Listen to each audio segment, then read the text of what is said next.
Mauricio Hoyos. Les advertíamos, el director territorial del Invías. Director, bienvenido, buenos días. Muy buenos días a todos, muy buenos días a todos los televidentes. Nos puso usted a sufrir un poquito ayer cuando daba un parte de, bueno, tenemos un cronograma que nos permitiría abrir el miércoles si la lluvia lo permite, y estaba lloviendo en el territorio. Se suspendió la lluvia, avanza el cronograma, ¿se podrá abrir mañana?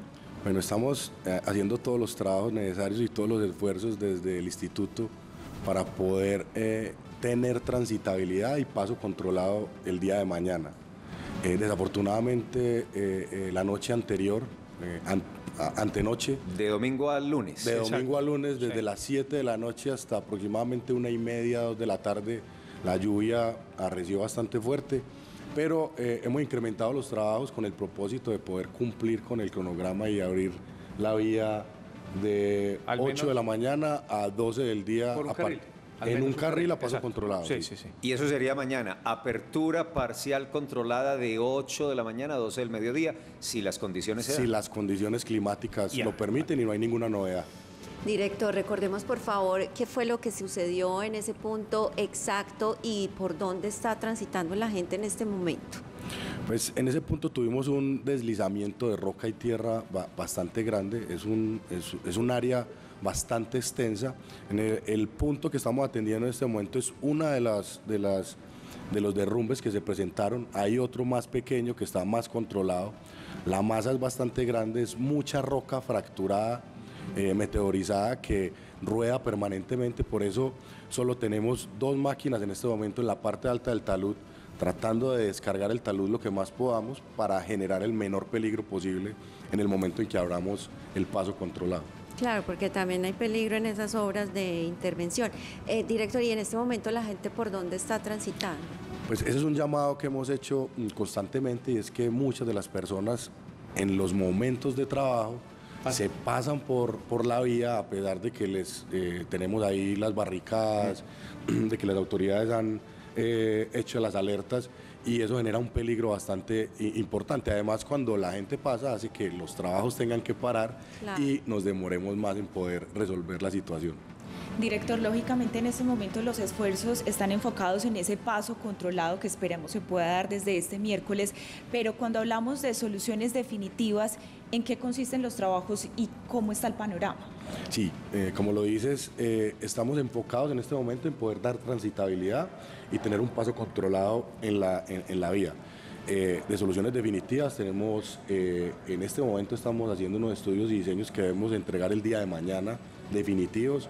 Estamos hablando de un presupuesto de alrededor de unos 35.000 millones de pesos que estamos gestionando con la Unidad Nacional de Gestión del Riesgo, y poder declarar una urgencia manifiesta que nos permita atender esta emergencia lo más pronto posible con una solución definitiva de todo ese talud. ¿Sería ese punto u otros de la autopista Medellín-Bogotá? Es ese punto, y son más o menos 300 metros lineales que tendríamos que generar una solución definitiva. Doctor Mauricio, lo que pasa ahí en esa silla, el alcalde, ¿se acuerdan? El alcalde de San Luis decía que ahí ese derrumbe es constante, ese vuelve y vuelve. Pero también comentamos, hombre, qué tristeza la autopista, es que ese nombre le queda grande a esa vía, y a usted le toca ese chicharrón siempre, porque cada que hay invierno vuelve y cae el mismo derrumbe. Paula lo mencionaba, estamos muy lejos de tener una verdadera autopista ahí. En algún plan de un gobierno alguno se tiene el sueño de los antioqueños y los colombianos, que es tener esta vía que es tan central entre las dos importantes ciudades, Medellín y Bogotá, una autopista verdaderamente a 2 carriles, con viaductos, que se disminuyan los riesgos. Juan, es que el alcalde de Centrales, que usted hablaba de un par vial, del sueño de tener esa vía y de un proyecto incipiente, pero proyecto de un par vial diferente a esta vía, que incluso permita recuperar esta vía al servicio de las comunidades que están ahí aledañas. El sector de San Luis el municipio de San Luis es el sector de la vía que más está en un municipio. Entonces, además tiene unas condiciones geológicas y geográficas bastante El alcalde decía que en ese punto llovía con rabia, eso no me recuerda a Martín, ¿se acuerdan que decía el alcalde que en ese puntico, vea, volvía y llovía? Además decía el alcalde director, es que alcalde sí, pero en estos 3 años especializado en gerencia de derrumbes. Claro, usted decía, lo que pasa es que San Luis tiene 60 kilómetros sobre ese eje vial, un mundo, es un recorrido enorme. En los últimos 3 años han existido o han ocurrido 3 grandes derrumbes. Uno fue el de la India, que es en el PR 73, el del 46, que es ahí a 3 kilómetros, que fue el del Silencio, donde desafortunadamente fallecieron 2 personas, un adulto y un niño, y este que afortunadamente pues no ha ocurrido nada que lamentar. Frente al tema de la vía Medellín-Bogotá y la doble calzada o el par vial, es un tema que ya está incluido en el plan de desarrollo como uno de los proyectos estratégicos de este gobierno. Lo que estamos buscando con el director nacional es la forma de financiación y definir cómo podemos hacer un cierre financiero de ese proceso.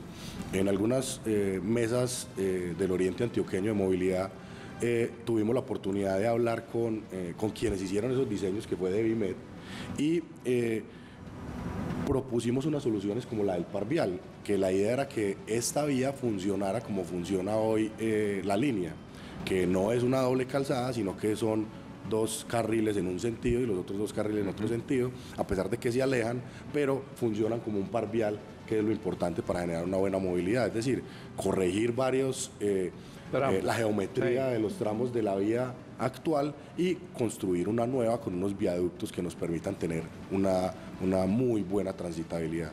Director, y esa vía Medellín-Bogotá, en ese tramo puntualmente que comunica el oriente del departamento con el Magdalena Medio, ¿cuál es el problema que hay? ¿Es un tema de geología, de los suelos, de los terrenos, o es que esos cortes, esos taludes que se hicieron con esta vía, que es una vía vieja ya, pues estuvieron técnicamente mal hechos y esas pendientes son las que permiten que casi que permanentemente tengamos movimientos en masa? Geológicamente es un tema complejo. Adicionalmente tenemos acciones del hombre que han generado este tipo de circunstancias, deforestación en las partes altas de los taludes que se habían construido en su momento, y eso genera aguas de escorrentía que nos ponen a que el talud se exponga, ¿cierto? Es decir, ¿esto se pudo haber evitado?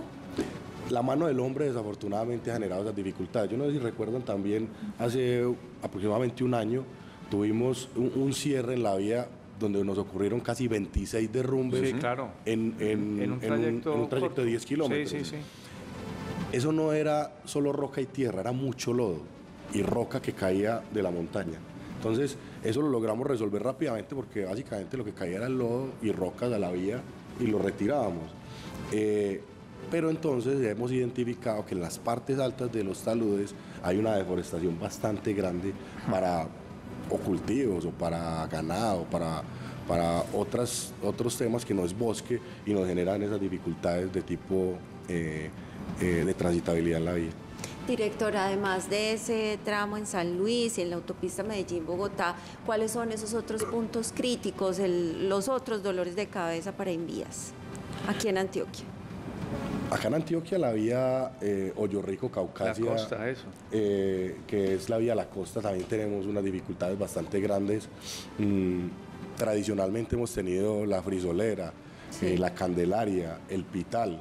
Hoy afortunadamente a través del contrato de gestión vial integral hemos logrado controlar esos pasos, por lo menos para mantener la transitabilidad. Soluciones definitivas de movilidad en esos sectores son demasiado costosas, sí, estarían del orden de los 3, 4 billones de pesos, que desafortunadamente... Menos mal ya no se menciona ventanas, porque siempre era ventanas, ¿se acuerdan? Siempre ventanas, y se hizo un trabajo ahí grande. En ventanas logramos hacer un buen trabajo de mitigación y lo hemos venido controlando permanentemente, ¿cierto? Pero siempre son puntos complejos, sobre todo en esa vía que nosotros controlamos desde el gobierno nacional o desde el Invías, que tenemos esa vía a cargo. Director, yo le voy a puntualizar nuevamente en este tema porque me llama mucho la atención lo que usted dice, esa deforestación en los taludes. ¿Hay alguna alerta que se le haya entregado a la autoridad ambiental, a Cornare, de lo que está sucediendo en estos puntos y que podamos evitar emergencias futuras como las que estamos observando? Nosotros hemos enviado varias comunicaciones a la autoridad ambiental frente a ese caso, y no solo eso. Además tenemos una dificultad bastante grande, y es con la proliferación de lavaderos en la vía, claro, que no tienen los controles necesarios, y eso genera erosiones, aguas perdidas que se nos infiltran por los taludes. Nosotros tenemos puntualizados e identificados todos esos lavaderos, y a pesar de que nosotros no somos autoridad, se las hemos notificado a Cornare y hemos trabajado con ellos. Además, ellos han hecho han tratado de hacer unas normalizaciones y de generar las autorizaciones necesarias con las correcciones de esos lavaderos para que puedan funcionar. Sin embargo, hay muchos que siguen funcionando ilegalmente. Oiga, aquí está haciendo el alcalde de San Luis. Ese señor es un ángel para nosotros y para nuestro municipio. Hay que hacer un agradecimiento público porque pareciera ser que estuviera viviendo en San Luis, porque siempre está pendiente. Es verdad, lo mencionaba aquí, ustedes desde el envío le han colaborado mucho, tienen maquinaria permanentemente en la zona. Y ahora estamos viendo una imagen, Pablo, usted la vio, que hay 2 retroexcavadoras en la parte alta de la montaña, porque impresionantes esas imágenes, claro, de dron, ¿no? Ese es el proceso, no solamente remover en la vía, que vimos que está completamente taponada, sino 2 máquinas arriba limpiando. Y ahí lo que dice Paula, se requiere entonces de un esfuerzo conjunto, no solamente del alcalde que agradece, sino también de la autoridad ambiental que controle y generar ahí una vegetación que permita un amarre de ese talud. ¿Cómo lo ve usted? ¿Es posible concertar esto? Hombre, porque es que en 15 o 20 días, en 2 meses que se amenaza también lluvia, estaríamos otra vez a puertas de esto. Sí, ese es un trabajo que hemos venido haciendo con la autoridad. Yo me he reunido con el personal de Cornare. Vea las máquinas, Felipe, véalas, ahí están, véalas. Hemos dialogado sobre ese tema. Precisamente eso es lo que yo les decía. La idea es descargar el talud. Empujar material. Empujar el material. Y ese es el peligro que tenemos sobre la vía, porque es mucho material suelto. Es demasiado material suelto. Entonces, esa es la tarea que estamos en este momento. Pues, director, le agradecemos mucho venir a Consejo de Redacción a dar el parte. Hay una expectativa importante respecto, si no llueve fuertemente en el territorio, a una posibilidad de tener paso mañana controlado entre las 8 de la mañana y las 12 del mediodía. Nosotros desde Teleantioquia estaremos muy en contacto con el director territorial del Invías para saber si las condiciones meteorológicas en el territorio van a permitir esa reapertura mañana. Muy pendientes. Gracias, director, por contarnos detalles. No, muchas gracias a ustedes. Estaré mañana a primera hora del día informando. Ahí nos cuenta. Si tenemos la posibilidad de abrir. Esperamos que eso sea así, porque de verdad sabemos de la urgencia de muchas de las personas de poder tener el paso por ese sector. Mauricio Hoyos, director territorial del Invías, director regional para Antioquia.